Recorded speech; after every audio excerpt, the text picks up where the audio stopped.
Hello viewers, Namaste. This is Dr. Kavya, fertility expert, 49 Hospitals, Vizag branch.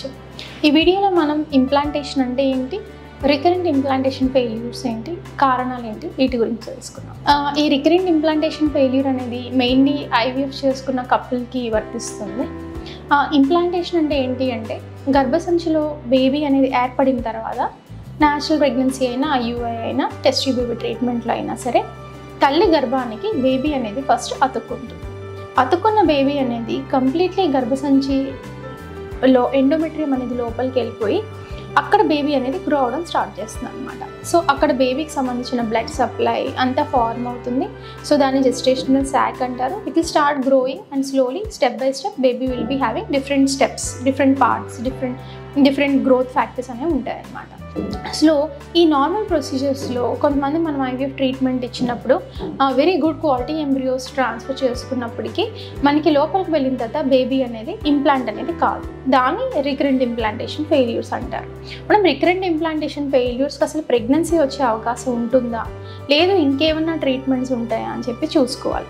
So recurrent implantation failure మనకి first ఏం చూసుకోవాలంటే ఏంటి problem, అండాశయంలో problem ఉందా, గర్భసంచిలో problem ఉందా, వీర్యకణాల్లో problem ఉందా, బేబీలో ప్రాబ్లం ఉందా, ఇంకేదన్నా తల్లికి సంబంధించిన వేరే అదర్ ఫ్యాక్టర్స్ ఉన్నాయి అని చెప్పేసి రూల్ అవుట్ చేసుకోవాల్సి ఉంటుంది.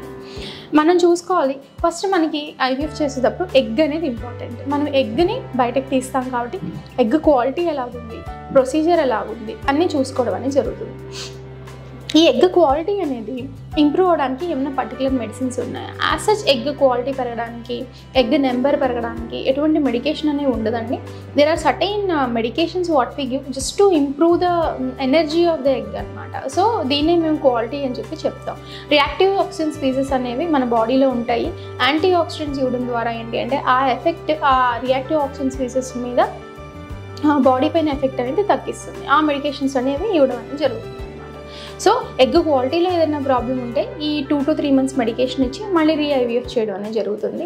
కొంతమందికి ఏంటంటే స్పర్మ్ ఫ్యాక్టర్ అనేది చాలా అబ్నార్మల్గా ఉంటుందన్నమాట. DNA ఫ్రాగ్మెంటేషన్ టెస్ట్ అనేది ఉంటుంది. ఆ ఫ్రాగ్మెంటేషన్ టెస్ట్లో ఏదైనా మనకు అబ్నార్మల్గా కనిపించినట్లు అయితే వాళ్ళకి ఒక 2 months మెడికేషన్స్ ద్వారా ట్రీట్ చేసుకుంటాం. ఈ పర్టికులర్ పేషెంట్స్కి మ్యాక్స్ టెక్నాలజీ యూజ్ చేసి కానీ మ్యాగ్నెటిక్ MACE అంటారు, CSS అంటారు, ఆ టెక్నాలజీ యూజ్ చేసి కానీ లేదు అంటే ICSI అనే పద్ధతి యూజ్ చేసి కానీ టెస్ట్ ట్యూబ్ బేబీ అనేది మనం ఫామ్ చేయడం అనేది ఈ ఆర్టిఫిషియల్ రిప్రొడక్టివ్ టెక్నాలజీలో ఒక పార్ట్ ఉంటుంది. ఇది మెయిల్ ఫ్యాక్టర్కి సంబంధించింది. సో ఎగ్ క్వాలిటీ, స్పర్మ్ క్వాలిటీతో పాటు బేబీ క్వాలిటీ కూడా డిపెండ్ అయి ఉంటుంది. ఇది బేబీ ఎలాగుంది, బేబీ అనేది ఎలాగ ఫార్మ్ అయింది, ఎంతసేపు ఫార్మ్ అయింది, ఎలాగ గ్రోత్ అయింది, ఇవన్నీ కూడా పారామీటర్స్, డిఫరెంట్ పారామీటర్స్ అనేవి మనం చూసుకుంటాం అనమాట. ఈ ఫ్యాక్టర్స్ మీద కూడా ఆధారపడి ఉంటుంది. వీటిల్లో ఏది మనం చేంజ్ చేయగలిగే పారామీటర్స్ అనేవి కావు. సో ఈ ఫ్యాక్టర్స్ ఏమైనా ఉంటే ఓన్లీ మనం కొంచెం కరెక్షన్ చేసుకోవడానికి ఒక 2 to 3 months ట్రీట్మెంట్ ఇచ్చి చేయడం అనేది జరుగుతుంది. ఈ ఫ్యాక్టర్స్ కాకుండా గర్భసంచి plays a very very very important role. ఈ గర్భసంచిలో ప్రాబ్లమ్స్ ఏమి ఉంటాయి? రికరెంట్ ఇంప్లాంటేషన్ ఫెయిల్యూర్, గర్భసంచి పొరని ఎండోమెట్రియం అంటారు. ఈ ఎండోమెట్రియంలో పిలకలు కానీ, అతుకులు కానీ, లేదు గడ్డ టైప్లో కానీ ఏమైనా ఉంటే బేబీ అతుక్కోవడం అనేది జరగదు. సో ఇట్లాంటివి ఉన్న పక్షంలో ఇవి తీయడానికి మ్యాక్సిమం ప్రయత్నించడం అనేది జరుగుతుంది.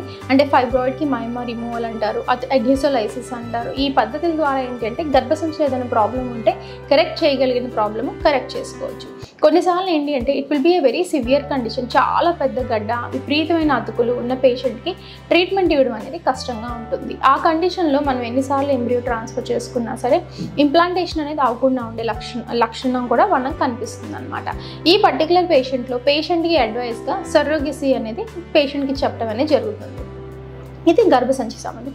కొన్ని ఫ్యాక్టర్స్ అనేవి ఈవెన్గా మనకి చూడటానికి అన్నీ బాగున్నా, కొంతమందికి ఎగ్స్, స్పర్మ్, ఎంబ్రియో అంతా బాగుంటుంది, కానీ లోపలికి వెళ్ళిన తర్వాత బేబీ అనేది అతుక్కోదు అనమాట. There are certain immunological factors. అంటే మనకి ఇప్పుడు కిడ్నీ ట్రాన్స్ప్లాంట్ అయినప్పుడు ఏంటి అంటే రిజెక్షన్ అంటారు, డోనర్ని రిజెక్ట్ చేసింది అంటారు. అట్లనే మన బాడీలో చాలా ఇమ్యూనలాజికల్ ఫ్యాక్టర్స్ అనేవి ఈ గర్భసంచి పొర పైన యాక్ట్ చేసే ఫార్మేషన్ అనేది జరుగుతుంటుంది అనమాట. ఇట్లాంటి కండిషన్లో ఏంటి అంటే గర్భసంచిలోకి బేబీ వెళ్ళినప్పటికీ అది ఫారెన్ బాడీ లాగా యాక్సెప్ట్ చేయకుండా బేబీని అతుక్కోనివ్వదు. ఇది ఇమ్యునాలజికల్ ఫ్యాక్టర్స్. ఈ డిఫరెంట్ ఫ్యాక్టర్స్ మూలంగా ఇంప్లాంటేషన్ ఫెయిల్యూర్ అనేది మనం జరగడం అనేది చూస్తాం అనమాట. మనం వీటికి ఏమైనా కరెక్షన్ ఉన్నాయా, ఇంకేదైనా ట్రీట్మెంట్స్ అంటూ ఉంటాయా అని చెప్పేసి. ప్రజెంట్లీ ఏంటంటే రికరెంట్ ఇంప్లాంటేషన్ ఫెయిల్యూర్లో మనకి గర్భసంచిలో ఏదైనా ప్రాబ్లం ఉందా చూడటానికి ఎంబ్రియోస్ని గ్రో చేస్తున్నాము, బ్లాస్టోసిస్ట్ ట్రాన్స్ఫర్ చేస్తున్నాము. సెకండ్ ఫ్యాక్టర్ ఏంటి అంటే ఎర్గా అనే ఒక టెస్ట్ ఉంటుంది, ఎండోమెట్రియల్ రిసెప్టివిటీ అరే టెస్ట్ అని చెప్పేసి. దీంట్లో ఏంటి అంటే కరెక్ట్గా మనం గర్భసంచిలో ఎప్పుడు బేబీ పెడతామో ఆ టైంలో టెస్ట్ చేసి గర్భసంచికి అతికించుకునే శక్తి ఉందా లేదా అని కూడా చూడొచ్చు. ఈ పర్టికులర్ టెస్ట్ అనేవి ఇంకా స్క్రీనింగ్ టెస్ట్ లాగానే ఉన్నాయి. కరెక్ట్గా మనం ఈ టెస్ట్ ఖచ్చితంగా దీనికి వర్కౌట్ అవుతుంది అని చెప్పే టెస్టులు కాదు. And on top of that ఏంటి అంటే మనకి ఐడెంటిఫై చేయడానికి కాస్ట్ పరంగా కూడా మనకు కొంచెం ఎక్కువ అవుతుంది అనమాట. సో బాగా అన్ని ట్రీట్మెంట్ చేసిన తర్వాత కూడా మనకి ఏమి రిజల్ట్ రావడం లేదంటే ఈ టెస్టులు కూడా మనం చేయించుకోవచ్చు. సో రికరెంట్ ఇంప్లాంటేషన్ ఫెయిల్యూర్ ఉండి ఎప్పుడైనా సరే ప్రెగ్నెన్సీ రావట్లేదు అంటే కన్సల్టేషన్ అనేది ఇంకా లైక్ డిఫరెంట్గా అన్ని రిపోర్ట్స్ జాగ్రత్తగా పెట్టుకుని ఇంకేమైనా టెస్టులు ఉన్నాయా అని మీ దగ్గర ఉన్న హాస్పిటల్లో కలవచ్చు. Thank you.